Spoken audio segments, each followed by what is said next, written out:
I'm Sienna Bellamy, 39 years old, and 3 weeks ago my father said one thing that made me cut him out of my life forever.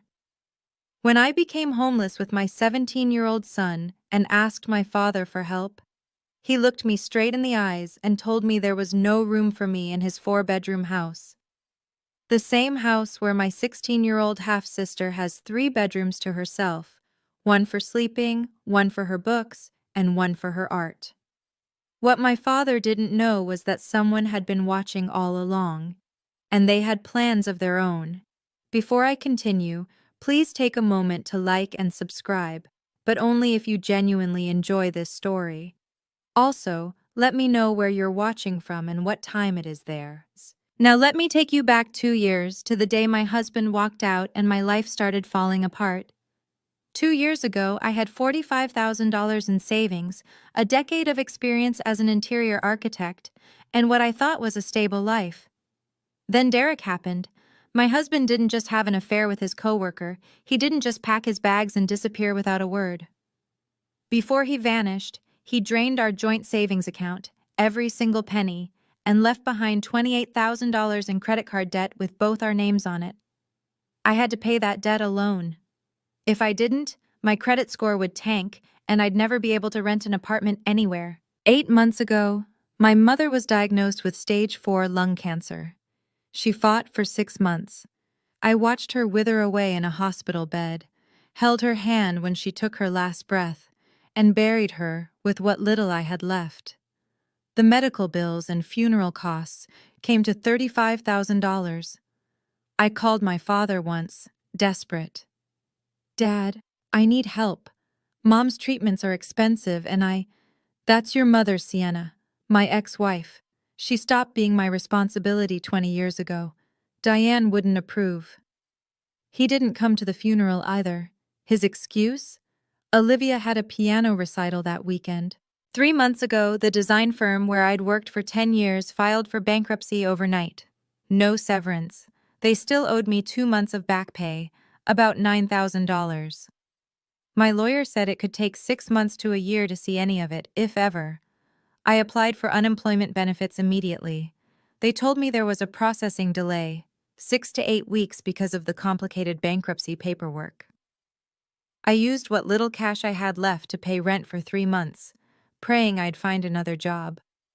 The interior design industry was frozen. No one was hiring. Then the eviction notice came. "Mom," Ethan said that night, still wearing his green Starbucks apron, "I asked my manager for more hours. She's letting me work weekends, too. We just need to save up for the deposit, right? How much more do we need?" I looked at my son, my 17-year-old son who woke up at 4:30 every morning to make coffee for strangers, and felt my heart crack. "Don't even think about dropping out of school," I told him. "Your SATs are more important. I'll figure something out." 2 years ago, I had everything. Now I had my ex-husband's debt, my mother's funeral bills, and a bankrupt company that owed me money. Life doesn't warn you when it decides to collapse. Ethan started working at Starbucks when my mother first got sick. He wanted to help. Insisted on it, actually. Now he was bringing in about $900 a month, which covered gas, our phone bills, and cheap groceries from Walmart. But a new apartment in Portland needed at least $4,000 up front for deposits and first month's rent. We were nowhere close. The thing is, my father's neglect didn't start when I became homeless. It started the moment he married Diane. I was 18 when I found out about the affair. I came home from school early and saw them through the living room window.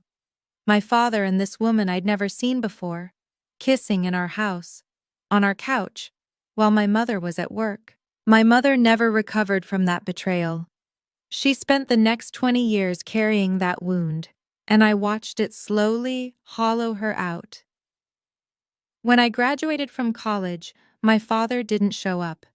Diane was pregnant with Olivia, and she needed someone with her at all times. When I got married, he gave us $500 as a wedding gift. When Olivia was born, he bought Diane a $15,000 diamond ring to celebrate. I still have his Facebook page bookmarked, not because I check it often, but because it's evidence of something I need to remember. Every photo is the same: Richard, Diane, and Olivia. Caption: My whole world. I don't exist in his world. I never have. I sent Olivia birthday presents every year. Not once did I receive a thank you. The night after my mother's funeral, Ethan sat beside me in the car, our home now, and asked the question I'd been dreading. Mom, did I do something wrong? Is that why Grandpa never calls me? I finally told him the truth. About the affair. About Diane. About how his grandmother spent 20 years heartbroken because of the man who was supposed to be his grandfather. Grandma always said I was hardworking, Ethan whispered. She said I was just like you. She would have been proud of me, right? She was proud of you, I said. She told me that every single day. He was quiet for a long moment. Then, I miss her, Mom. I miss her too, baby. Every single day. We'd been sleeping in our car for 3 nights when I finally broke. Walmart parking lot. Space 247. I memorized that number because I stared at the faded paint every night, trying not to think about how we'd ended up here. Ethan's alarm went off at 4:30. I watched him sit up in the back seat, rubbing his eyes, his breath fogging in the cold morning air. He grabbed his Starbucks uniform from the plastic bag we used as a makeshift closet. I'll be at the store before 5, he said. I can shower in the employee bathroom before anyone else gets there. He thought I didn't know. He thought he'd hidden it well. The way he snuck into work early to clean up. The way he changed in the restroom stall. The way he never mentioned our living situation to his coworkers. He didn't want their pity. He didn't want to lose his job. I watched him drive away in the dark, and I saw what this was doing to him. The shadows under his eyes, the way his clothes hung looser on his frame, the small burn mark on his hand from the espresso machine that he brushed off as nothing. He was 17 years old, waking up before dawn in a car to go make coffee for strangers, then coming back to do homework under streetlights because we couldn't afford to keep the car running for the interior light. His SATs were in 2 weeks. He'd been studying on his phone, squinting at practice problems in the orange glow of the parking lot lamps. I was still waiting on unemployment benefits, 5 weeks into the application, at least 2 or 3 more to go. The lawsuit against my old company could take months. The shelter had a 6-week waiting list. I had no more options. Well, one option. I picked up my phone and stared at my father's contact. The man who couldn't be bothered to show up to my mother's funeral. The man who'd erased me from his perfect family portrait. I watched my son disappear into the pre-dawn darkness to work a job that would barely cover our gas money, and I made my decision. Even if it meant calling the man who hadn't been there when Mom took her last breath, I had to try. Not for me. For Ethan. My father picked up on the 4th ring. Sienna. Not a greeting, just my name, flat and cold. Dad, I need to talk to you. It's important. I'm busy. Olivia's birthday party is next week and, Dad, Ethan and I are homeless. Silence. I told him everything. The bankruptcy, the eviction, the car. I told him about Ethan working 20 hours a week while still going to school, waking up at 4 in the morning studying for his SATs under streetlights. We just need a place to stay for 2 weeks, I said. Just until I find a job and we can get an apartment. Ethan has his SATs coming up. He needs a real desk, a real bed. There's no room. I almost laughed. You have 4 bedrooms. Olivia needs them. All 3 of them? She has her bedroom, her library, and her art studio. She's developing her talents, Sienna. You wouldn't understand. Ethan could sleep on the couch, the floor, anywhere. No, his voice hardened. Ethan isn't Diane's grandchild. He makes her uncomfortable. I couldn't speak. My father continued, and I heard something ugly creeping into his voice. Besides, the kid makes coffee for a living. That's the future you raised him for? Olivia is preparing for art school. Do you see the difference? Still, I couldn't form words.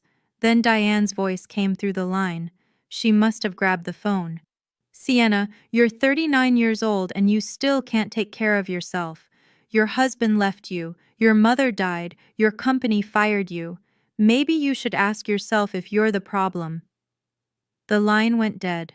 I sat in the driver's seat of my car, phone still pressed to my ear, listening to nothing. My father had just mocked my son for working, for helping our family survive, and Diane, the woman who destroyed my mother's marriage, had just told me that my mother's death was somehow my fault. I called back. My hands were shaking, but my voice came out steady, steadier than I expected. I wasn't finished, I said when my father picked up. Sienna, 4 bedrooms, Dad. Olivia needs... Ethan wakes up at 4 in the morning. Did you know that? Silence. He drives to Starbucks before 5. He showers in the employee bathroom because we don't have running water. He works 8 hours, then he does his homework in a parking lot. He's 17 years old. That's not my... You mocked him for working, for helping his family. I didn't mock. You said, the kid makes coffee for a living. Those were your exact words. My father's breath was heavy through the phone. I heard him struggling to find a response. Diane thinks it's best if... Diane. I let the name hang there. So Diane decides who lives in your house now? It's our house. Is it? Something shifted in his voice, a crack in the armor. What's that supposed to mean? It means I remember things, Dad. Things Grandma told me when I was little. About that house, about who it really belongs to. Don't. His tone turned sharp. Don't bring my mother into this. Why not? Does she know you didn't come to Mom's funeral? Does she know you're refusing to help your own granddaughter? Does she know you laughed at Ethan for having a job? My mother is 80 years old. She doesn't need to be bothered with... Then you better hope I don't need to call her. He hung up on me. I stared at the phone. My hands had stopped shaking. For the first time in 20 years, I'd pushed back. And I'd heard something in my father's voice that I hadn't expected. Fear. I didn't realize Ethan was awake until I heard him sniffle. He was sitting in the back seat, still in his Starbucks uniform. The green apron was stained with coffee, and there was a fresh red mark on his hand, another burn from the espresso machine. He must have gotten back from his shift while I was on the phone, and I hadn't even noticed. He'd heard everything. Mom, his voice cracked. Did Grandpa really say that? About my job? I turned around to face him. The parking lot lights cast orange shadows across his face, and I could see the tear tracks on his cheeks. Ethan, I work really hard. He was trying not to cry, but his shoulders were shaking. I wake up early. I do everything they ask. My manager says I'm one of the best baristas she has. I know, baby. Grandma... He stopped, swallowed. Grandma always said she was proud of me. She said working hard was nothing to be ashamed of. She said I was just like you. She did say that, every time she saw you. But Grandpa, he wiped his face with the back of his hand. He didn't even come to her funeral, Mom. He didn't help when she was sick. And now he's making fun of me for having a job while we're living in a car. I reached back and took his hand, the one with the burn mark. I know it hurts, I said, but listen to me. Your grandmother was proud of you. She told me that every single day. And the man who couldn't bother to show up at her funeral doesn't get to define your worth. Ethan was quiet for a long moment. Then he asked, Who's this grandma you mentioned on the phone? The one who told you things about the house? I hesitated. I'd never told him about his great-grandmother, Never told him about the woman who actually owned the house my father lived in. But maybe it was time. "That's your great-grandma," I said. "Grandma Margaret. And I think it's time you knew about her." The next morning I called my father one more time. He answered with a sigh. "Sienna, I already told you. I have one question." "What? Does Grandma know?" The silence that followed was different from before. It stretched longer, heavier. "Know what?" His voice had changed. Guarded now. "Does she know you didn't come to Mom's funeral? Does she know you refused to let your granddaughter and great-grandson stay in her house? Does she know you mocked Ethan for working?" "My mother doesn't need to hear about any of this. She's 80 years old and she loved Mom, didn't she? Grandma always said Mom was the best daughter-in-law she ever had." "Sienna. She was furious when you had the affair. I remember. I was 18, but I remember the things she said to you. That was 20 years ago. Was it? Because I'm pretty sure she never forgave you. And I'm pretty sure if she found out about all of this, the funeral, the house, the way you talked about Ethan, she'd have something to say about it." My father's breath came harsh through the phone. "You wouldn't." "I don't want to. I'm asking for 2 weeks. A corner of your house. A place for Ethan to sleep and study. That's it." "I already said no. Diane, then I hope you're ready for Grandma to find out what kind of man her son has become." He hung up without another word. I lowered the phone and looked at Ethan, who was watching me from the passenger seat. "Great-grandma," he said slowly. "She owns the house Grandpa lives in?" "She does. Or at least, she used to. I'm not sure about the paperwork now." "And she loved Grandma Linda?" "Very much. She told me once that your grandmother was like a daughter to her." Ethan was quiet. Then, "Are we going to call her?" I stared at my father's contact one more time. The man who'd hurt my mother, who'd abandoned me, who'd laughed at my son. "Yeah," I said. "I think we are." That evening, I drove out to my father's neighborhood. Ethan was asleep in the back seat, exhausted from another 8-hour shift. I parked on a side street, about a block away, where I could see the house without being seen. The colonial two-story looked exactly as I remembered it. White siding, black shutters, a manicured lawn that Diane probably paid someone else to maintain. 2 luxury cars sat in the driveway, a Mercedes and a BMW. The porch light was on, casting a warm glow that made everything look perfect. Welcoming. What a lie. A memory surfaced. Me, 10 years old, walking through that house with Grandma Margaret. She'd held my hand and pointed to the crown molding, the hardwood floors, the bay window in the living room. "This house is mine, Sienna," she'd told me. "I let your father live here because he's my son. But it belongs to me. And someday when you're older, it'll be yours." I remembered asking why Dad didn't have his own house. Grandma had smiled, but there was something sad in it. "Your father has always needed someone to take care of him. First me, then your mother. Now." She'd trailed off, shaking her head.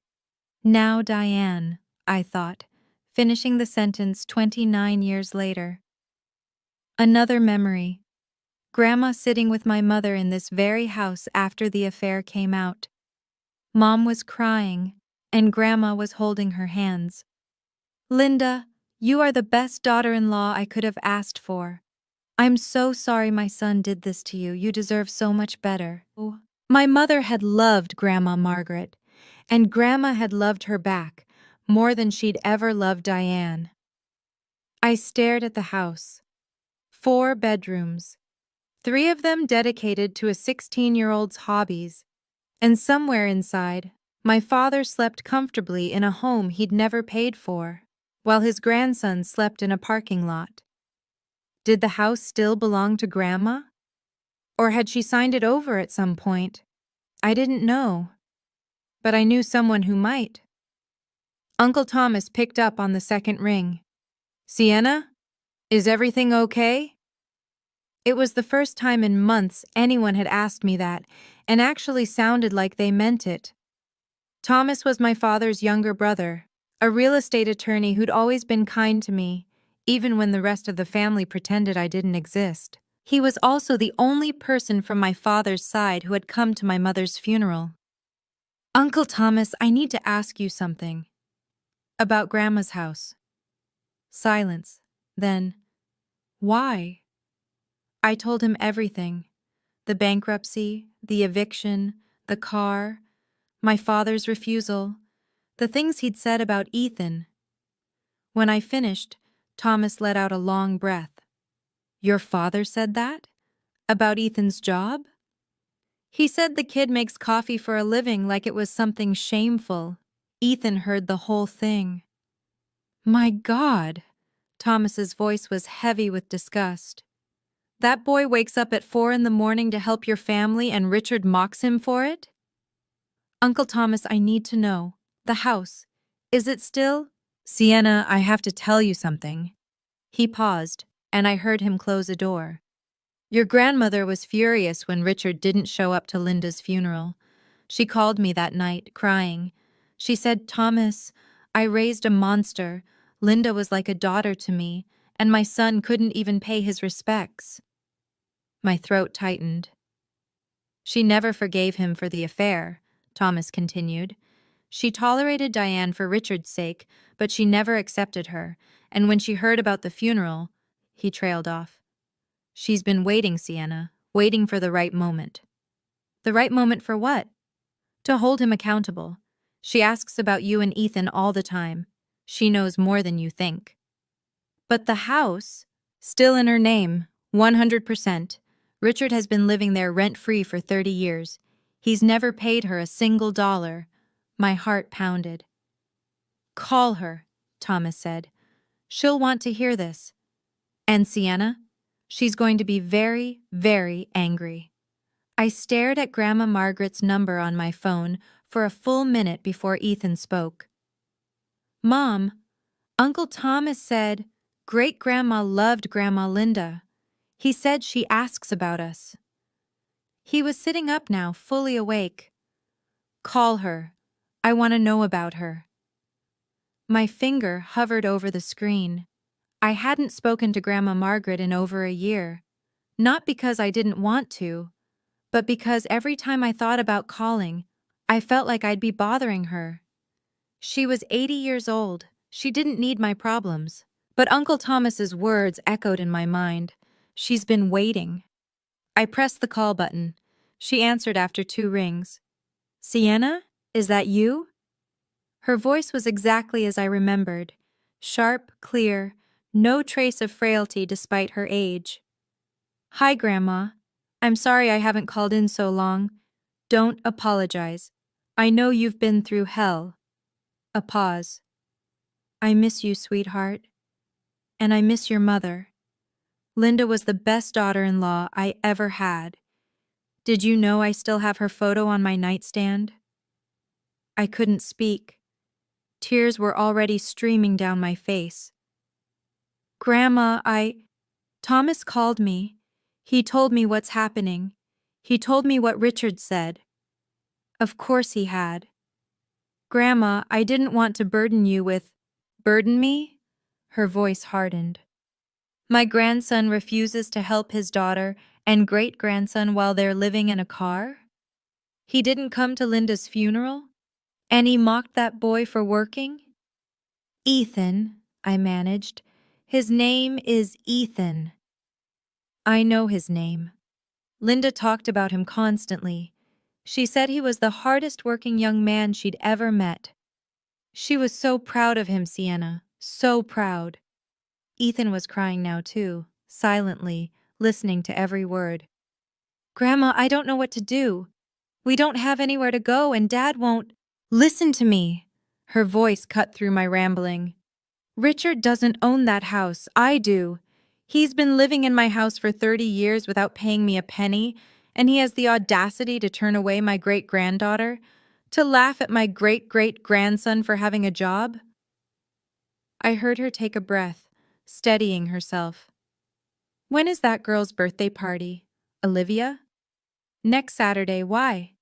Because I'm going, and so are you, and so is Ethan. Grandma, Dad didn't invite us. I'm inviting you. I'm the owner of that house. My invitation is the only one that matters. Did you hear that? When Grandma said she still keeps my mother's photo on her nightstand? For 20 years, I thought I was alone in this family. I thought everyone had forgotten about my mom, about what my father did to her, about how she spent 2 decades carrying that heartbreak. But Grandma never forgot. She never stopped loving her. And when she heard about Ethan, about how hard he works, about how my father laughed at him, her voice changed. I'd never heard her so angry. What do you think she's planning? What's going to happen at that birthday party? Let me know in the comments what you think is coming. And if you're still with me, hit that like button so I know you're here. We're about to get to the part I'll never forget. Now, let me tell you about the day of the party. 3 days before Olivia's sweet 16, Grandma called again. "You're coming to the party," she said, no question in her voice. "Both of you." "Grandma, Dad will make a scene. He'll try to throw us out in front of everyone." "Let him try." "I don't have anything to wear. Neither does Ethan. We've been living in our car for—" "I know. I've already spoken to Thomas. He's bringing clothes for both of you. Something simple, something dignified. You're not going there to impress anyone, Sienna. You're going there because I asked you to." I hesitated. "Why? Why do you want us there so badly?" "Because I want to see my great-great-grandson. Linda told me so much about him. She said he was special, and I believe her." Grandma's voice softened for just a moment. "And because that boy needs to know his grandmother would have been proud, I want to tell him myself." My chest ached. "Grandma, Ethan's nervous. He's afraid Grandpa will humiliate him again." "Then tell him what I told you. I'm the owner of that house. Richard lives there because I allow it. If anyone tries to humiliate my family and my home, they'll answer to me." The day before the party, Uncle Thomas dropped off the clothes. A simple navy blue dress for me, wrinkled but clean, borrowed from a shelter donation program which he'd quietly arranged. A white button-down shirt for Ethan, borrowed from one of Thomas's younger colleagues.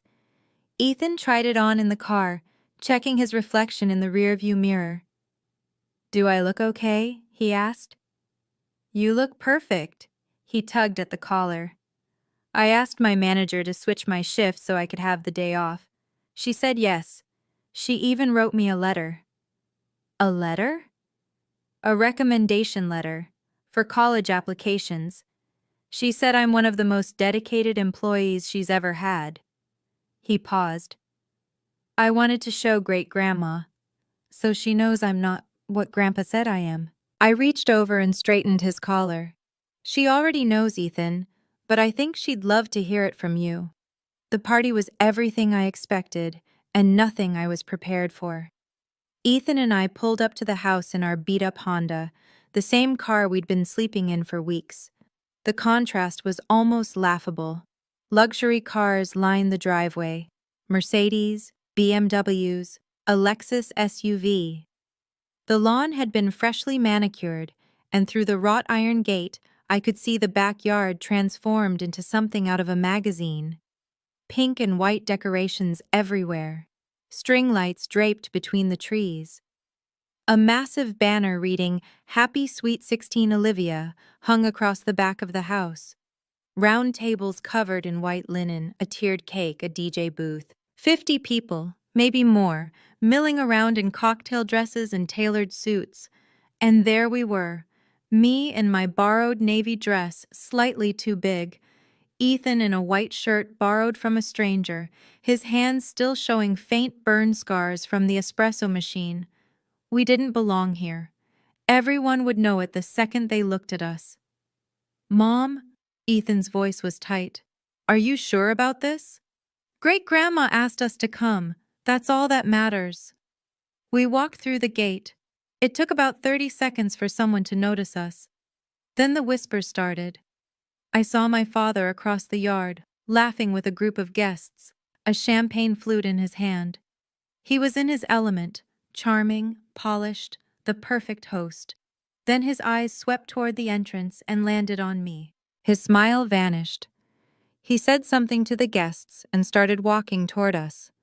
Diane appeared beside him almost immediately, her face twisted with barely concealed rage. "What are you doing here?" Diane hissed as they approached. "And why did you bring him?" I kept my voice calm. "Grandma Margaret invited us. She has no right to invite anyone to our house." I looked at Diane, really looked at her. "Your house?" I said quietly. "Are you sure about that?" Before she could respond, we all heard it. A car door closing, footsteps on the pavement. I turned toward the gate. Grandma Margaret had arrived. My father grabbed my arm, pulling me toward the side of the house, away from the main party. But we weren't far enough. Guests could still see us. Some were already watching. "Sienna." His voice was low, dangerous. "I told you not to come. And I told you Grandma invited me. This is Olivia's day. You're not going to ruin it." Diane stepped closer, her heels sinking into the grass. "You need to leave, both of you. Now." "We're not going anywhere." My father's eyes flicked to Ethan, who stood rigid beside me, his jaw tight. "And you brought him." Richard's lip curled. "The coffee boy. What, did you want to show everyone what a great job you've done raising him?" I felt Ethan flinch. "Dad, homeless." My father's voice rose, and more heads turned our way. "Living in your car. Husband left you. Mother died. Company fired you. And this is what you have to show for it? A kid who makes lattes?" Several guests had stopped pretending not to listen. I saw phones coming out. "Sienna, do you have any idea how embarrassing this is? Showing up here like this? People are going to think—" "Think what, Richard?" The voice came from behind us, clear and sharp as a blade. My father spun around. Grandma Margaret stood at the edge of the patio, a worn leather briefcase in her hand. She was small, barely 5 feet tall, but the way she held herself made her seem larger. Behind her, Uncle Thomas had materialized, his expression carefully neutral. The entire party had gone silent. Even the DJ had stopped the music. "Mom." My father's voice cracked. "What are you doing here?" Grandma didn't answer him. Instead, she walked straight past him, past Diane, past the gawking guests. She stopped in front of me and pulled me into her arms. "My girl," she whispered. "I'm so sorry I wasn't there sooner." Then she released me and turned to Ethan. "And you." Her eyes swept over him, the borrowed shirt, the burn scars on his hands, the exhaustion written in every line of his young face. "You're Ethan, Linda's great-grandson." Ethan nodded, unable to speak. Grandma took his hands in hers. "Your grandmother told me everything about you. She said you were the hardest worker she'd ever known. She said you woke up before dawn to help your mother. She said you never complained, not once." Tears were streaming down Ethan's face. "She was so proud of you," Grandma said, loud enough for everyone to hear. "And so am I." The silence that followed was deafening. 50 people stood frozen in that perfect backyard, champagne glasses suspended mid-sip, conversations abandoned. Every eye was fixed on the small, silver-haired woman who had just walked into the party like she owned the place. Which, I was beginning to understand, she did. Grandma released Ethan's hands and turned to face my father. "Richard," her voice carried across the yard without her raising it. "Would you like to explain something to me?" My father's face had gone gray. "Mom, this isn't the time. You didn't come to Linda's funeral." A gasp rippled through the crowd. "Linda was married to you for 18 years. She gave you a daughter. She loved you despite everything you did to her. And when she died, you couldn't be bothered to pay your respects because Olivia had a piano recital? I saw guests exchange glances. Whispers started up again. Mom, please. I'm not finished. Grandma took a step toward him, and I watched my father, 64 years old, 6 feet tall, actually step back. Your granddaughter and great-grandson have been living in their car. Did you know that? Sleeping in parking lots. Ethan wakes up at 4 in the morning to go to work, then studies for his SATs under streetlights. And you refuse to help them? There wasn't room. There wasn't room? Grandma's voice finally rose, sharp and cutting. In a 4-bedroom house? Your stepdaughter has 3 bedrooms for her hobbies, and you told your own flesh and blood there wasn't room? Diane stepped forward. Margaret, with all due respect, I'm not speaking to you. Diane's mouth snapped shut. And another thing. Grandma turned back to Richard. Thomas told me what you said about Ethan, about his job. My father's face went from gray to white. You mocked that boy. You laughed at him for working, for helping his mother survive. Grandma's voice trembled with barely contained fury. That child has more dignity in his little finger than you've shown in your entire life. The whispers had become a steady murmur now. I could hear fragments drifting across the yard. Didn't go to the funeral? Living in a car? Really? Mocked the kid for having a job? My father's carefully constructed image was crumbling in real time, and everyone was watching it happen. Mom. Richard's voice had taken on a pleading note. Can we talk about this privately, please? Privately? Grandma laughed, but there was no humor in it. You humiliated Sienna and Ethan publicly. You mocked that boy in front of his mother. You told your daughter she wasn't welcome at her own sister's birthday party. Why should you get the courtesy of privacy? This is my house. No, Richard, it isn't. The murmurs stopped. The silence was absolute. Diane stepped forward, her face flushed with anger. Now wait just a minute. This is our home. We've lived here for 30 years. Grandma's voice was ice. You've lived here for 30 years, rent-free, in a house that belongs to me. That's not, Diane started. Be quiet. Grandma didn't even look at her. You're the woman who broke up my son's first marriage. You don't get to speak to me about what's fair. The crowd erupted in whispers again. I saw several people filming now, phones held up openly. A young voice cut through the noise. Dad? What's going on? Olivia had appeared at the edge of the gathering, her sweet 16 tiara slightly askew. She was looking between Grandma, our father, and me with complete bewilderment. Who is she? Olivia pointed at me. Why is everyone saying she's your daughter? My father opened his mouth, closed it, opened it again. He had no answer, because the answer was too ugly to say out loud. He had spent 16 years pretending I didn't exist, and now his perfect illusion was shattering in front of everyone he'd been trying to impress. Grandma Margaret opened her worn leather briefcase. The movement was slow, deliberate. Every person in that backyard watched as she pulled out a stack of papers and held them up for everyone to see. This is the deed to this house, she said, her voice carrying clearly across the silent crowd. Registered in my name, Margaret Elizabeth Bellamy. It has never been transferred. It has never been sold. This house belongs to me. My father's face went completely white. Mom, you promised this house would be mine. I said it would be yours when you deserved it. Grandma's eyes were hard as flint. Do you deserve it, Richard? After everything you've done? You cheated on Linda. You abandoned your daughter. You didn't come to your ex-wife's funeral. You refused to help Sienna when she was homeless.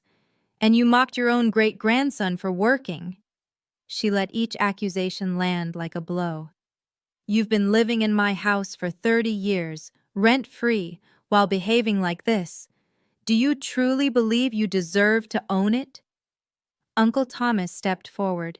His voice was calm, professional, a lawyer delivering facts. I'm a real estate attorney. I can confirm that this property remains solely in our mother's name. Richard has no legal claim to it. He's been permitted to live here as a guest. Nothing more. The crowd had begun to disperse now, some people backing away, others clustering in small groups to whisper. I saw at least a dozen phones recording. Dad? Olivia's voice trembled. What does this mean? Is this not our house? My father said nothing. It was Grandma who answered. It means, child, that your father has been living a lie, and it's time for the truth to come out. She turned to me and her expression softened. Sienna, Ethan, you're moving into the downstairs bedroom, tonight. You can't do this. Diane's voice was shrill, cutting through the stunned silence. This is our home. Olivia needs those rooms. Grandma didn't even look at her.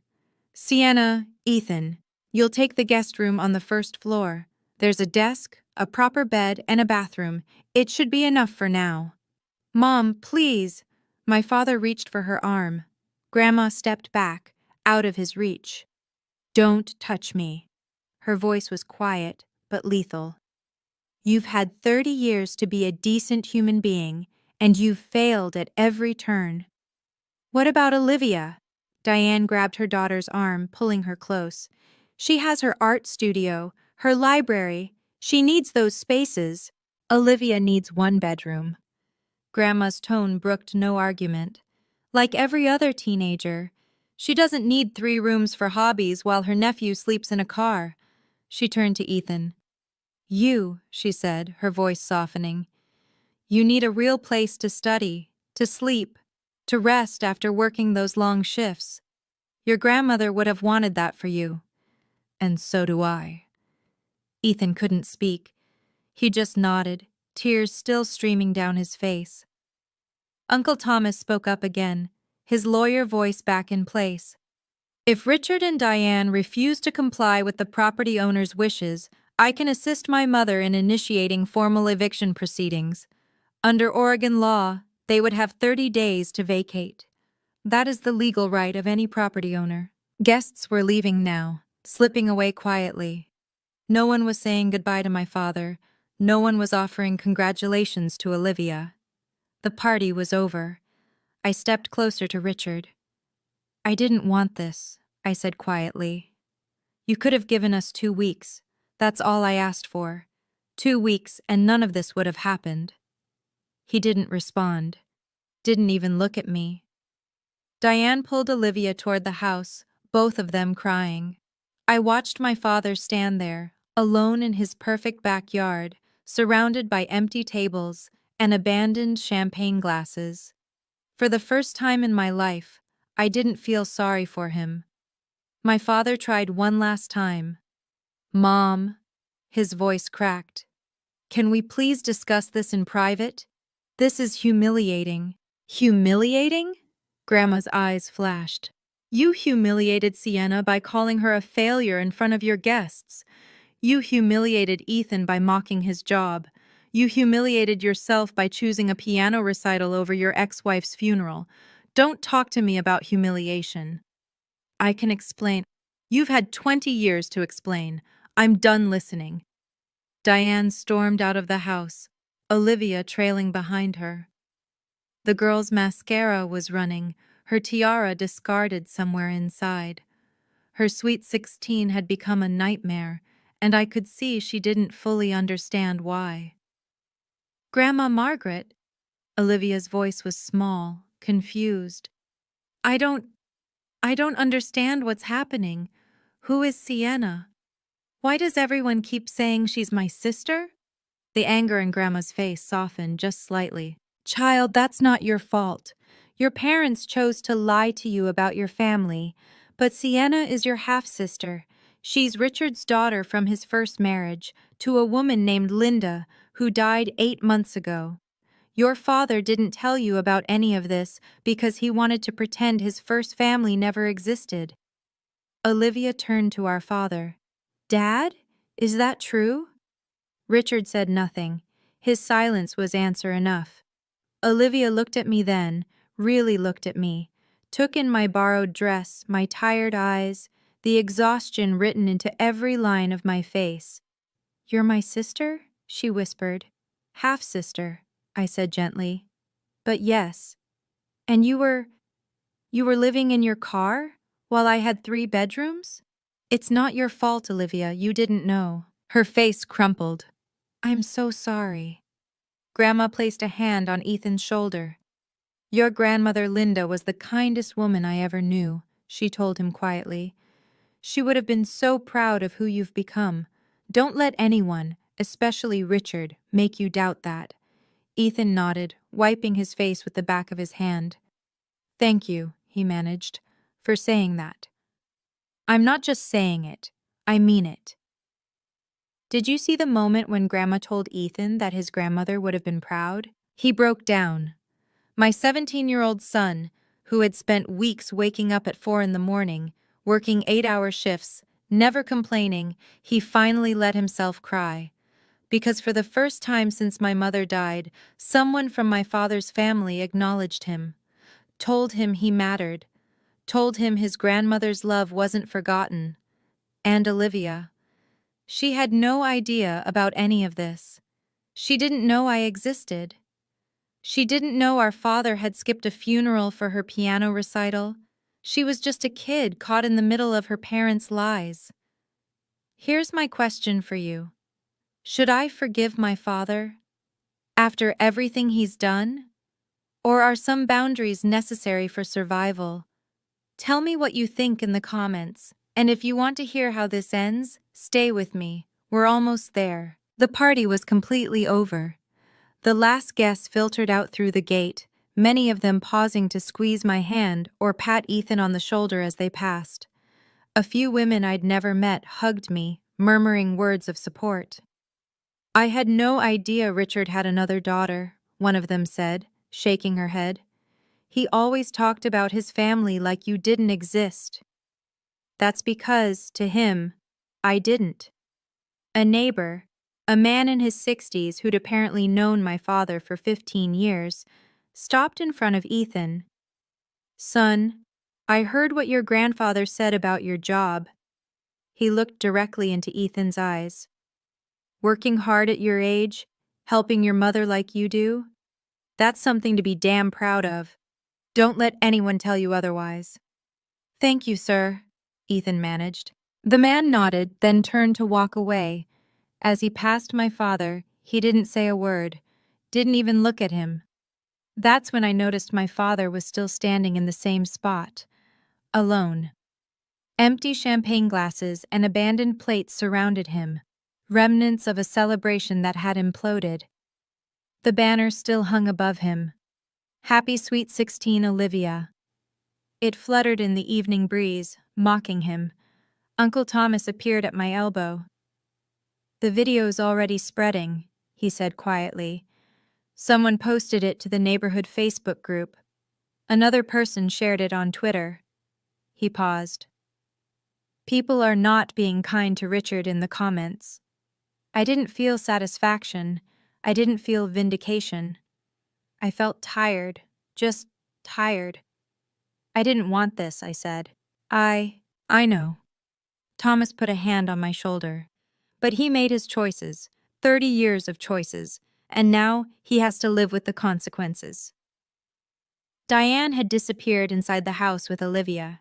I could hear crying through the open windows. The Happy Sweet 16 banner finally tore loose on one end, dangling at an angle, buffeted by the wind. Nobody bothered to fix it. We moved into the downstairs guest room that same night. It wasn't much. A queen bed, a desk by the window, a small bathroom attached. But after 3 weeks of sleeping in a car, it felt like a palace. Ethan sat down at the desk and ran his hands over the surface, like he couldn't quite believe it was real. "I can study here," he said softly. "I can actually sit at a real desk and study." "You can." He opened his backpack and pulled out his SAT prep book, dog-eared and wrinkled from being read in parking lots under streetlights. He set it on the desk, smoothed the pages, and just stared at it for a moment. Then he pulled out something else, a folded piece of paper. "My manager wrote this," he said, handing it to me. "The recommendation letter for my college applications." I unfolded it and read the first few lines. "Ethan is one of the most dedicated and hardworking employees I have ever had the privilege of managing. Despite facing personal challenges that would have broken most adults, he has never once complained, never missed a shift, and consistently exceeds expectations." My throat tightened. Grandma appeared in the doorway. She was carrying something, a framed photograph. "I thought you might want this," she said, handing it to me. It was my mother, a picture I'd never seen before, younger, laughing, standing in the garden of this very house. She must have been about my age in the photo.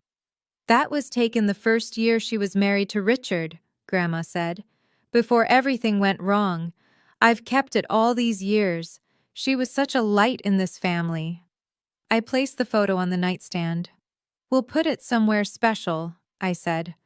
Grandma nodded, then she turned to Ethan. "Your grandmother would be so proud of you," she said again. "Don't ever forget that." Ethan wiped his eyes. "I won't." Uncle Thomas called later that evening. "Good news, your unemployment benefits were finally approved. Back pay for 5 weeks should hit your account within the next few days." For the first time in months, I let myself breathe. A week later, my father knocked on my door. I was alone. Ethan was at work, a shorter shift now that he didn't need to worry about gas money. I almost didn't answer, but I did. Richard stood in the doorway, looking older than I'd ever seen him. The confident, charming man who had laughed at my son was gone. In his place was someone smaller, diminished. "Can I come in?" I stepped aside. He sat down on the edge of the bed, clasping his hands between his knees. For a long moment, he didn't say anything. "I'm sorry." His voice was rough. "For what I said, about Ethan, about his job. I shouldn't have—" "What exactly are you sorry for, Dad?" He looked up. "What do you mean? Are you sorry because you hurt us? Or are you sorry because you got caught?" Silence. "I was under pressure," he finally said. "Diane was upset, and the party, and you didn't come to Mom's funeral." His jaw tightened. "You didn't help with her medical bills. You didn't even call to see how she was doing when she was dying. And when Ethan and I were living in our car, when your grandson was waking up at 4 in the morning to work, you laughed at him." "Sienna, Ethan heard you, Dad. He heard his grandfather mock him for trying to help his family survive. Do you have any idea what that did to him?" Richard's eyes dropped to the floor. "I didn't think—" "No, you didn't." We sat in silence for a while. Then he asked the question I'd been dreading. "What do you want from me?" And there it was. Not "I'll change," not "I'll do better." Just, "What do you want?" He still didn't get it. "I don't want anything from you, Dad. I just want you to understand why I can't pretend everything is okay." He nodded slowly. Started to say something. Stopped. Then he stood up and left without another word. 3 weeks after the party, everything started to fall into place. I got a job offer. A small interior design firm in the next town over. Not my old salary, but enough. Enough to rent a 1-bedroom apartment for me and Ethan, enough to start over. Enough. The unemployment back pay came through, $3,200. I used it to pay off the last of Derek's credit card debt. It felt like cutting a chain that had been wrapped around my neck for 2 years. Ethan took his SATs. When the scores came back, he was in the top 15% nationally. His Starbucks manager had written him a glowing recommendation letter, and he'd been promoted to shift supervisor, the youngest one in his district. "Mom," he said, showing me the score report, "do you think Grandma would have been proud?" "She was always proud of you, baby. Always." The day before we moved out, Grandma called me to her room. "Sit down," she said, patting the bed beside her. I did. I've been thinking about the future, she said. About this house. About what happens when I'm gone. Grandma, you don't have to. Hush. Let me finish. She took my hand.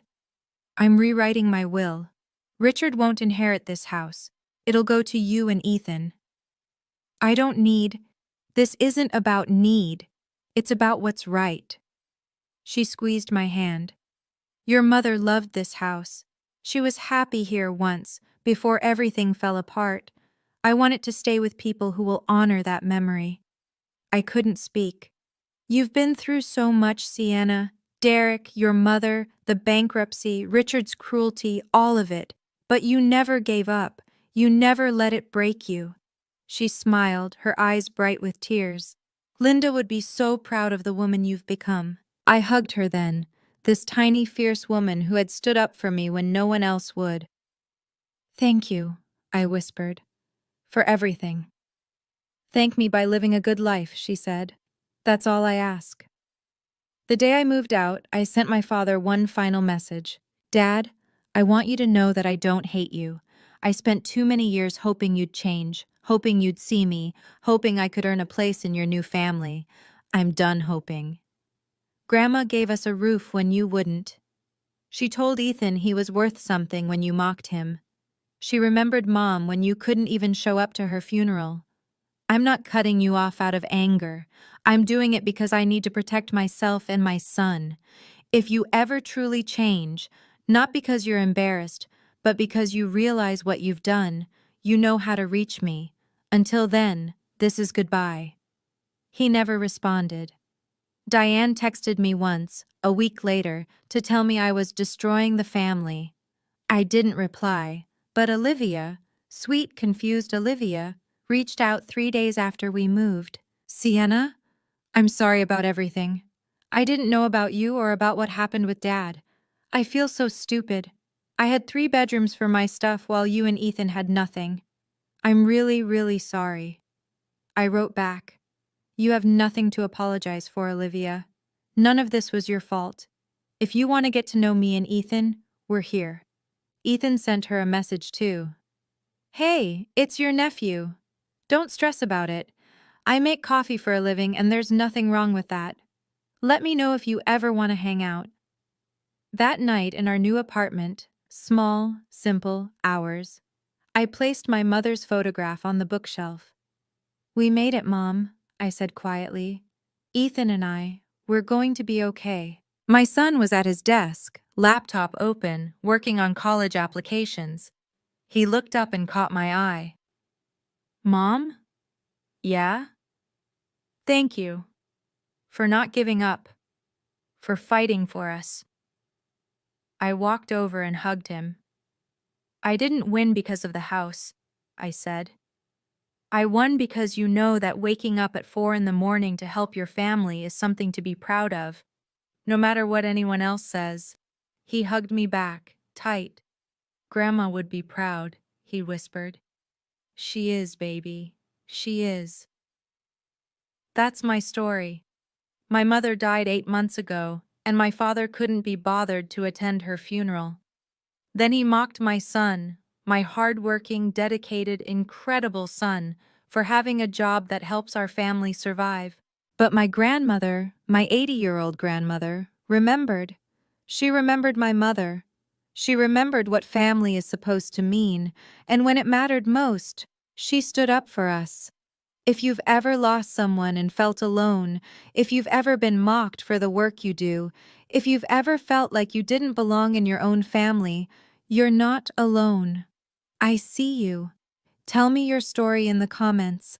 I read every single one. And if this video meant something to you, please like, subscribe, and hit that notification bell. There's a link in the description to another story you might connect with. Thank you for staying until the end. Thank you for being here with me. Until next time.